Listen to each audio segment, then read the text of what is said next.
Senior correspondent Mike Tobin in Tel Aviv. Mike. And Harris says Israeli warplanes continue to strike targets in Iran. They're sending messages to people on the ground there to stay away from military infrastructure and military bases. As the Israeli warplanes unloaded at least 100 missiles striking targets on the ground in Iran. Among the targets they hit, the Fordo nuclear facility. They hit the access roads leading up to that facility. They hit the Evin prison, notorious because that's where political prisoners had been held. They hit command centers for the Revolutionary Guard and the forces that put down uprisings. They also hit Iran's very old fleet of aircraft. It's unclear if any of those aircraft ever got off the ground during this round of conflict. A top Iranian diplomat speaking in Vienna vowed retaliation. Iran reaffirms its inherent right to self-defense and will strongly defend its great nation, its sovereignty, and its supreme national interests by all necessary means. The era of unchecked impunity has come to an end. Waves of Iranian missiles again came at Israel. What you're looking there in the video is very near the town of Ashdod, where one of the projectiles got through the Israeli defenses. That particular explosion is quite a bit smaller than some of what we have seen in recent days from the ballistic missiles fired from Iran. No one was hurt in that one. It did result in some power outages. But two times this morning, Israelis were sent scrambling for the shelters, once overnight. Harris?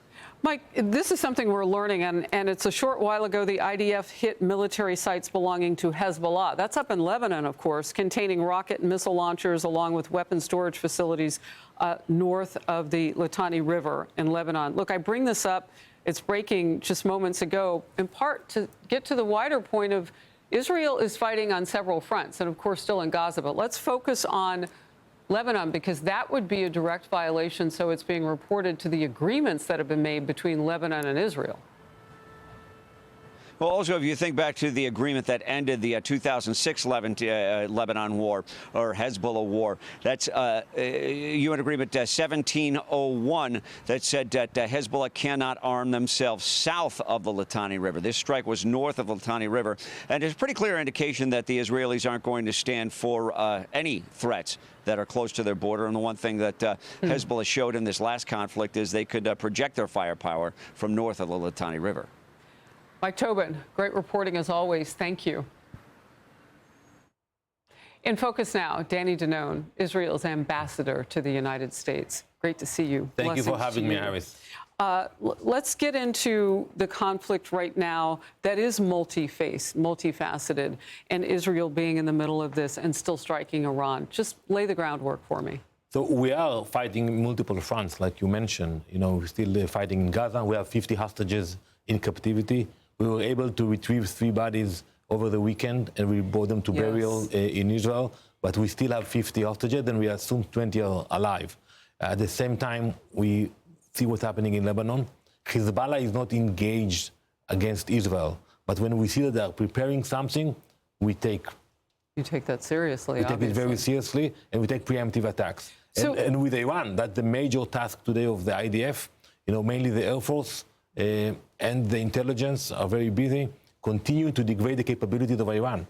So how much does Iran need its proxies now? More than ever? About the same? How weakened do we think that they are? We're not on the ground, but Israel is assessing that very thing. Well, for years, Iran threatened us with the proxies. They say we're going to build like a circle of fire around Israel. And when the day will come, they will all attack you and invade you. And we were able to neutralize that threat. You know, Hamas is very weak today. Hezbollah is not the same. The Houthis are not the same. But still, they do have capabilities.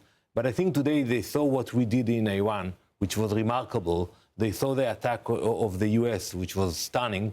And I think even the proxies are calculating the next steps. You do. What could they entail? Well, you know, I think they know we can reach them. Even the Houthis, all of them, we have intelligence and we have the capabilities. Would Saudi Arabia help? I mean, it can't just be... I mean, they're kind of have been in a proxy situation also. So, you know, yesterday, the Houthis. I mean, the Houthis are a problem for everybody. Yesterday, I was at the Security Council. Iran, believe it or not, they called for an emergency session of the Security Council on a Sunday. And when I came there, I was sure everybody would thank the U.S. But actually, it was only us that actually thank you very much, President Trump, for the brave decision, for showing leadership. And some of the Gulf countries, they know better. They know that Iran is a threat to the stability of the region, but they try to be in the middle. They try to call for de-escalation. You don't have both sides. You have Iran, evil regime, and you have Israel and the U.S. that try basically to bring stability to the region. Right. All right. The United Nations, speaking of the UN, Secretary General condemned the U.S. strikes on Iran nuclear facilities at an emergency meeting that Ambassador was just telling us about. Watch this. The bombing of Iranian nuclear facilities by the United States marks a perilous turn in a region that is already reeling. We now risk descending into a rat hole of retaliation after retaliation. Before the attacks, Ambassador, you had some strong words for Iran's representative. We're going to watch those together. How dare you ask the international community to protect you from the consequences of your own genocidal agenda? Have you no shame with innocent blood still dripping from your hands? You come here asking for sympathy. You are not a victim. You are a wolf pretending to be a diplomat. Ambassador. Hypocrisy in action. Iran for years breached all the rules of international law, and now they come to the Security Council, play victim, ask for sympathy, and the Secretary General yesterday actually played the game with them. Instead of condemning Iran for what they did all those years, he actually called for restraint. So I think the UN... By us. Exactly. So I told him, where were you? Where were you when they enriched uranium, when they built the ballistic missiles, when they targeted Israel, and when they paid those proxies? You were a bystander. So don't come now and preach us when we're actually doing the role of the UN. Wow.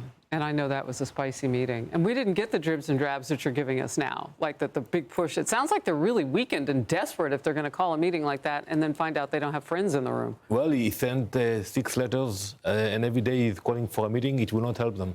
They will need to understand Iran will not be nuclear, and we will remove the threat. Look, just recently in the last couple of days, the president has floated the idea that if, and I'll just quote him, if Iran can't make Iran better again or great again, then perhaps they need a regime change. He's not calling for one, but others are. And what do you think of that? I think the president is absolutely right. We pray for a regime change, but that's up for the Iranian people to decide about it. They suffer the most from the regime. They are oppressed, they don't have freedom, and I pray for the day. 46 years ago, before the revolution in Iran, we had a great relationship with the Iranian people. We had flights between Tel Aviv to Tehran. We developed great things together. And I am telling them, we want that day to come, that you can come visit us in Tel Aviv, in Jerusalem, but they will have to take control and change the regime. I pray too. Ambassador, thank you. Thank you very much. Great to have you here. The B-2 bombers are back home from Iran, and we are learning brand new details about the decoy mission and the deception that made Operation Midnight Hammer a bold and brilliant success. KT McFarland served as Deputy National Security Advisor during... Hey everyone, I'm Emily Campagno. Catch me and my co-hosts Harris Faulkner and Kaylee McEnany on Outnumbered every weekday at 12 p.m. Eastern, or set your DVR. Also, don't forget to subscribe to the Fox News YouTube page for daily highlights.